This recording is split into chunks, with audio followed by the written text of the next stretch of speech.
James Hoffman's ultimate V60 technique has introduced V60 pour-over to a huge audience.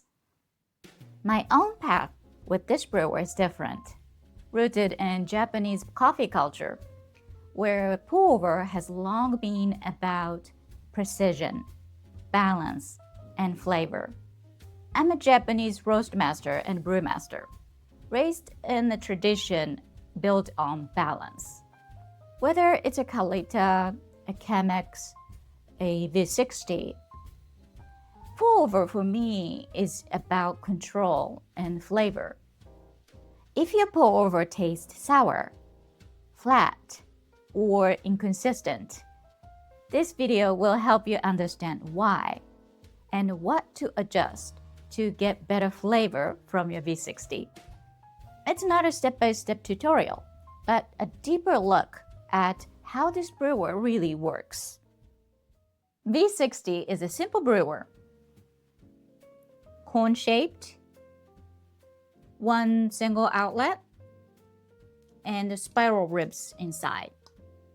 It's similar to Chemex in shape, but with grooves to help guide water just slightly. Neither one is designed to slow the flow, just gravity. You pour water and water goes down. That means even extraction is harder to get with these brewers. The water moves exactly how you pour it. So if your stream hits off-center or the bed shifts too much, you'll see that in the flavor.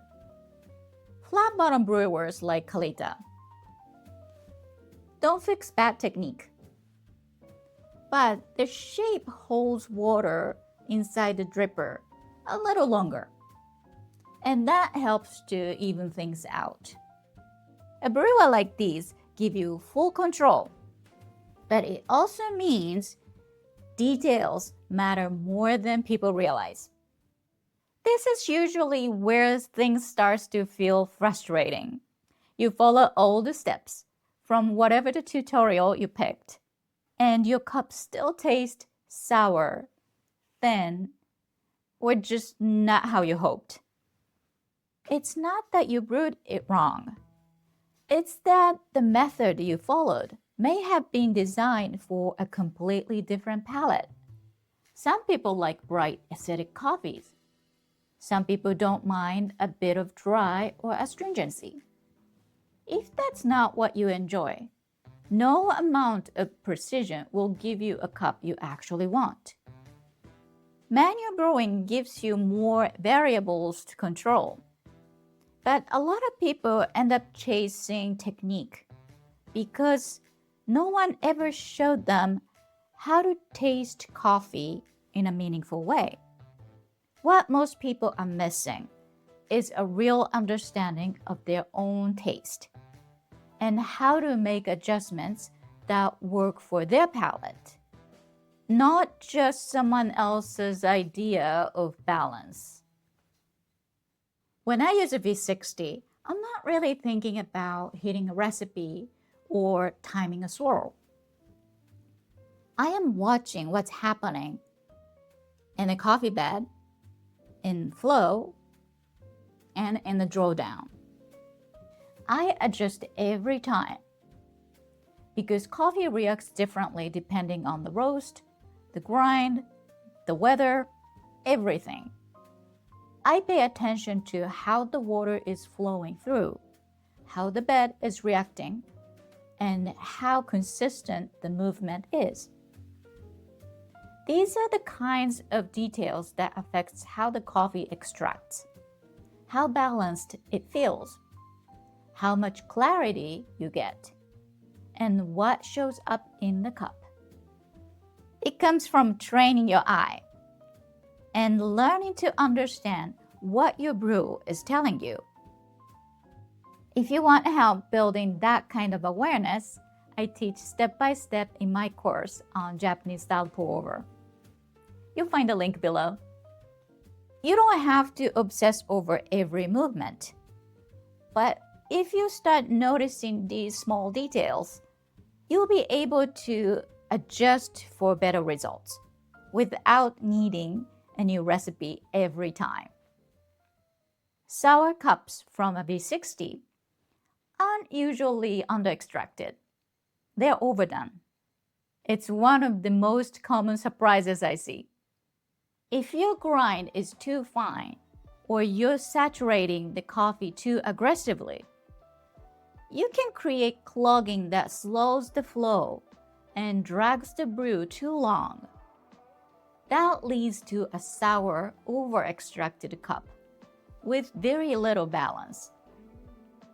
Poor blooming can also leave gas trapped in the coffee that gets in the way of flavor development. And sometimes it's the beans. Underdeveloped roast can give you sourness no matter what you do. If you want to go deeper into why coffee tastes sour, I have a separate video breaks it down, including how roast level plays into it. When someone says their V60 tastes thin, it could mean a couple of different things. The first is dilution, just too much water. Maybe the brew ratio was off, or the recipe didn't suit the coffee that you're using. That kind of thinness is about strength. The other kind is about lack of flavor. A cup that feels empty or flat, even when the strength is okay. That can come from under-extraction, usually from a grind that's too coarse or a brew that flowed too slowly to build proper development. It can also come from the beans themselves, especially if they are underdeveloped or just lacking flavor potential to begin with. If the cup tastes thin, ask yourself, is it diluted or empty? Those are different problems, and they need different kind of adjustments. Another common problem with V60 brew is harshness, a dry or bitter edge that lingers in the finish. This usually comes from over-extraction. If your grind is too fine and the flow slows down too much, you may be pulling more than you want from the coffee. Too much agitation can also cause this, or letting the last bit of water drip all the way into the cup. By that point, most of the good material is already gone. What's left is often dry, sharp, and better left behind. If your cup tastes clean at first, but leaves rough finish, take a closer look at your grind, your pouring rhythm, and whether you're collecting more than you need. It's fine to start with someone else's recipe, especially if you are still figuring out what you like. But recipes only go so far. Eventually, you have to start noticing what your brew is actually doing and how that connects to what you're tasting. Look at how the water is flowing. Watch how the bed reacts. Pay attention to the drawdown speed and the color of the final drops. You don't have to get it right every time, but trial and error is the only way to start building that awareness. Removing the dripper before the last drops fall can help reduce harshness. Noticing when the slurry stalls or shifts can tell you a lot about grind or pour rhythm. These are small cues, but they tell you exactly what's happening inside the cup. Once you know what your palate responds to, technique becomes a tool, not a rule. If you're aiming higher, the course is how you master pour over. You'll find the link below. By the way, if you were waiting for numbers like exact ratio or grams, here's why I didn't give you one. I don't know your beans, your water, your grinder, or your taste. And honestly, I don't brew with fixed recipes either. I adjust every time, and that's the point. It's not that I'm keeping anything secret from you. There's just not right number for flavor. There's only what works for you with your coffee.